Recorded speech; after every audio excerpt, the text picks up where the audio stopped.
So, here we are, spawning up in the top right-hand position as the red Protoss player. Representing EST, it's Dan.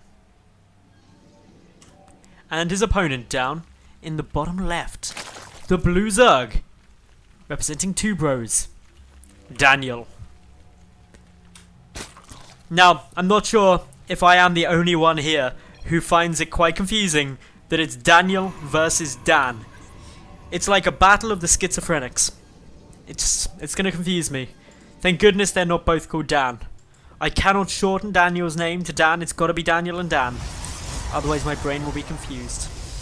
Anyway, looks like we're gonna go for a Forge Fast expansion again out of Dan. That's what he did on this map in the previous series up against the Zerg player. Got down the Forge and then scouted straight off the back. It panicked me hugely that we were gonna be seeing some kind of cannon rush. Because it is a best of one, and if you got it down well, would be great times, but for the moment it's all looking fairly safe, fairly solid. For anyone just joining me now wondering what's going on, it's Starbow. It's the ESL Starbow tournament. It's the 6th one they've done. It is only for fun. There's no money on the line, so not too much going to be going down, but yeah, this is all looking pretty solid actually. I'm really enjoying casting Starbow. It's a lot of fun out of the standard StarCraft 2C. It's very varied and mixed up, but definitely exciting.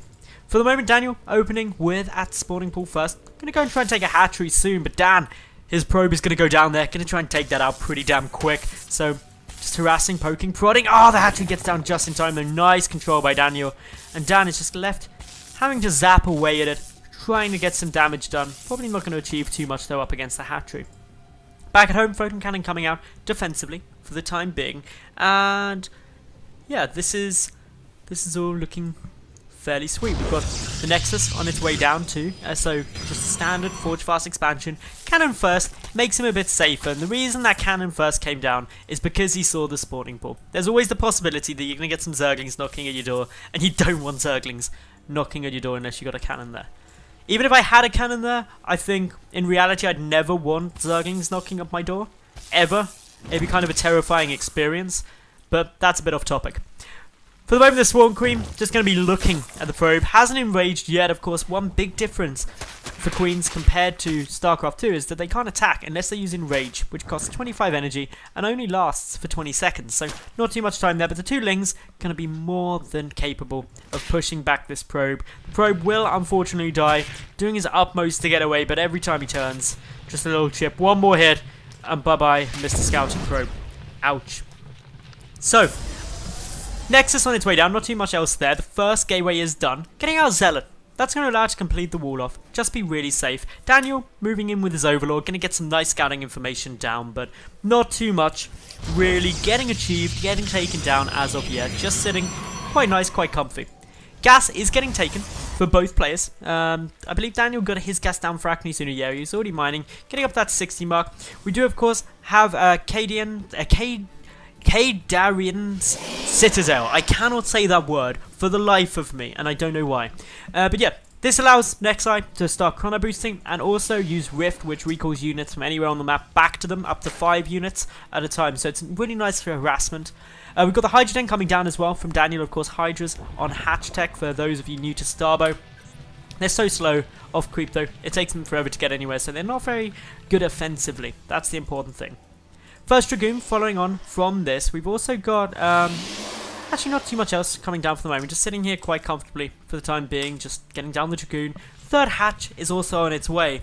A lot of Zerg players opt to get this really early third hatch, and this is one thing that Dan has now seen, and it was actually something that Dan mentioned to me when I asked him if we could cast this next game, that does he like this build? Is there anything that he was looking for? It's like, yeah, it works great against Zerg who take greedy, quick third hatch. So, probably going to be seeing something fairly similar. He's got his Twilight Council coming down yet again, just as we've seen previously.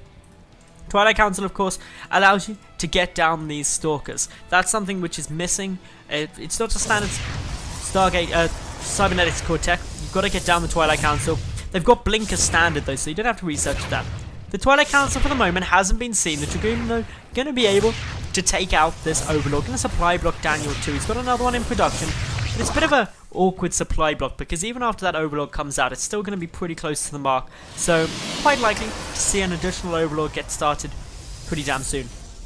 Stalker's now getting chrono boosted out since the Citadel has been completed, the main and natural, plus these 2 additional gateways. That's going to increase the number of Stalkers that we're going to be getting out. Stalkers really potent up against Zerg over a cliff area just because they're blinking up and down. Groove Spine though is going to be researched by Daniel. It's got a different icon in Starbow but still does the same thing. Increases range of the Hydralisks. All looking fairly solid for the moment. +1 also getting started nice and early for Dan. And the reason why players have to start down upgrades super quick is because they take forever. 240 seconds for level 1 of that upgrade. That's fairly damn early. And fairly damn slow to get researched too. The robotics facility also coming down. This will probably be followed up, most likely, by a robotics bay. And the reason for that is to get Reavers out. There aren't Colossi, so just Reavers going to be making it onto the field. Then probably a Warp Prism, just to help scoot them about across the map, since they are so slow. It's almost painful.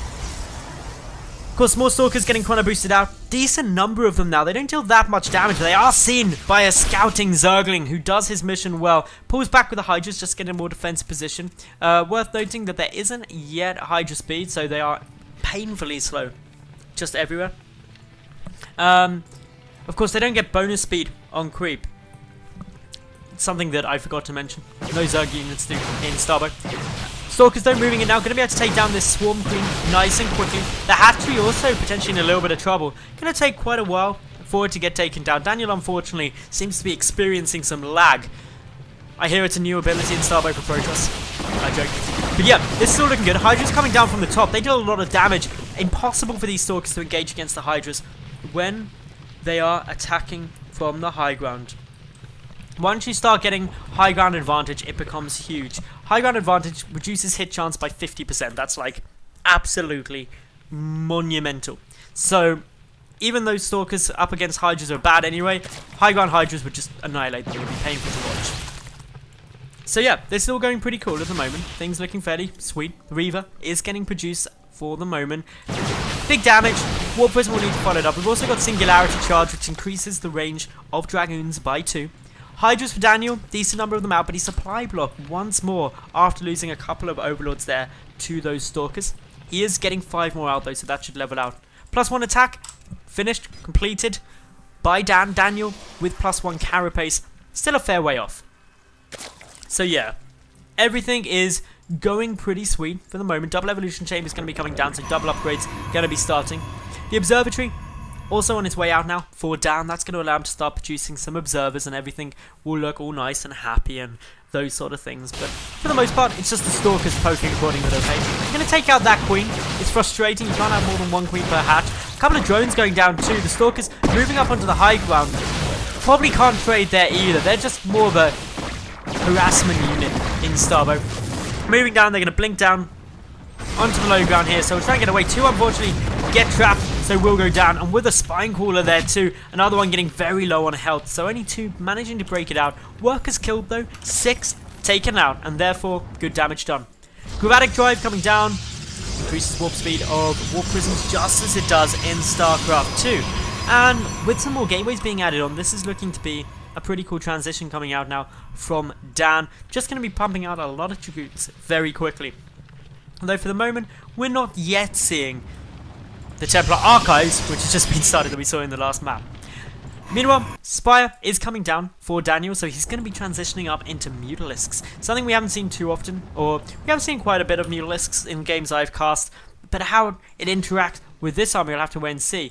With Storms, could be challenging. One big difference in the way the pathing works in Starbow up against StarCraft 2 is that things clump indefinitely, so you can clump up Mutalisks and they'll stay clump, making them very susceptible to Storm. This Forge is going to get taken out. Nice little snipe, preventing the Protoss player from getting additional upgrades where you can start running into problems.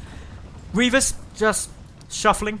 I think Reavers shuffle, that's the best way to describe their movement type. Not slithering, shuffling, because they move forward. If they slither, they move sideways, I reckon. Daniel, though, he's just sitting, looking fairly pretty. Just not really doing too much, getting out some more Hydras. His double upgrades should get started soon. He should start to 1. He's got +2, should get +1 attack. Also on its way fairly soon. He doesn't need to rush it out, though, because he's getting Mutalisks, so those ground upgrades aren't essential for him for the time being. Warpgate Tech and Storm being researched. We've got a couple of observers coming through here. Note the spread of units as well. That's another difference, is that units naturally want to be a bit more spread out than they are in StarCraft 2. They don't all clump up trying to stay on top of each other. So, Storm is about 2/3 done. Of course, there is the additional upgrades for High Templar. Kadarin's Amulet, so that increases the regeneration of Templar energy by 25%, not their starting energy, so you can't just warp them in Storm.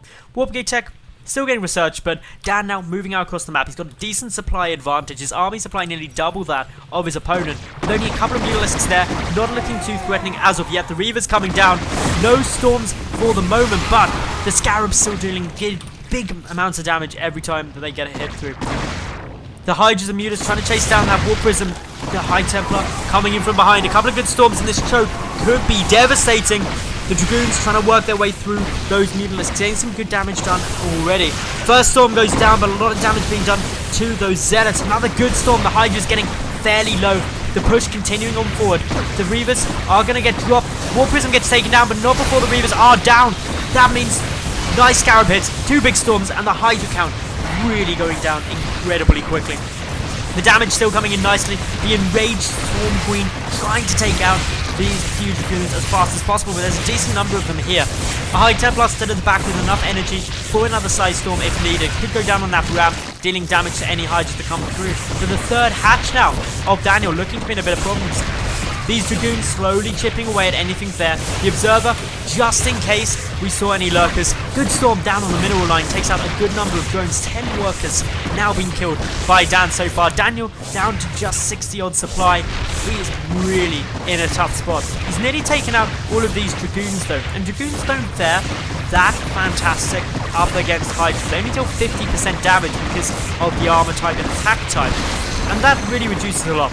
There we saw the Rift calling back just one of those Dragoons to the natural base, but still some nice damage done. We've also got a little bit of harassment still coming through here in the form of some Dark Templar.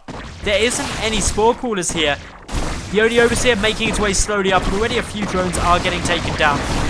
Unfortunately, those DTs not really attacking too much, so gonna get taken out exceptionally fast by the Hydras, but still 21 workers killed. I'd call a pretty substantial push, and takes the worker count now 56 to 34. That affects income fairly substantially. About 600 more minerals per minute being mined at the moment by Dan compared to Daniel. Even though the gas is the same, that is going to be noticeable. Warp Gate tech has been done for quite a while, but none of these gateways have been morphed into Warp Gates as of yet. There is a difference in the Warp Gates, but I'm not quite sure what they are. So, something I do need to keep an eye on and try and work out eventually, but they're so rarely seen. They're nowhere near as good as they are in StarCraft 2, so something that isn't essential by any means. Now, if we take a quick peek down here, more Reavers still getting produced. Second Reaver going to be coming out so I can start building up Scarabs. Scarabs, of course, cost 15 minerals per attack, so Reavers do take a bit of a toll on your income. But all in all, Daniel, having tried on now a macro hatchery and a fort, recovering slightly from that initial aggression, but Dan preparing for wave 2. He's ahead by even more than he was. He's now over double the army supply of his opponent. He's got a 4th base up. His worker count sitting pretty up at 56 compared to 45. But Tunnel is now being researched. Tunnel, for those of you who don't know, is a roach upgrade. Kind of like Tunneling Claws, except you don't need Burrow researched first. The roaches will then charge towards, or move a lot quicker, and only take 75% of the damage dealt to them. So they're a bit more durable than they would be otherwise. But Tunnel and the first few roaches may not be out in time. Roaches still deal pretty good damage, 18 damage per hit, a bit more tankier, but they do take full damage from these Dragoons. So straight away, that roach, or the roaches coming into the mix. No storms as of yet, but the Scarabs dealing good damage from the Reavers at the back. Nice DPS through, good storm, and this is a lot of Dragoons here. Daniel is in a huge amount of problems. He's got to be very cautious, even without the storms really doing too much. The Dragoons just starting to chip through everything. Good storm comes down there on those Hydras, and yeah, everything going fairly strong. Another storm on those drones, and the third hatchery looks to be falling. More drones getting taken out, and this is causing a lot of problems now for Daniel. Dan has got a sizable army. He's up in army supply by about double, and is still pushing on forward. That Scarab will get a hit off on one of the roaches. No splash damage done to anything else though for the moment. Tunnel still not quite done. It's about 20 seconds away from completion, and of course these Dragoons just going to keep pushing forward. There's also an Archon in the mix that's going to help deal a bit more damage still, making its way through, but it's the Dragoons that are the real big damage dealers for the moment. Overlord's getting taken out, but no risk of supply blocking Daniel, who's very low as it already is. And the damage just really being brought home at the moment. So, as it stands, more and more damage coming through from Dan. He's now over double the overall supply of his opponent and is looking to be in a very good spot. A couple more storms going to just close out the remaining army of Daniel, and it looks like the Protoss player is going to be advancing forward. GG is cooled. So congratulations to Dan, who now moves on into the round of 8, otherwise known as the quarterfinals.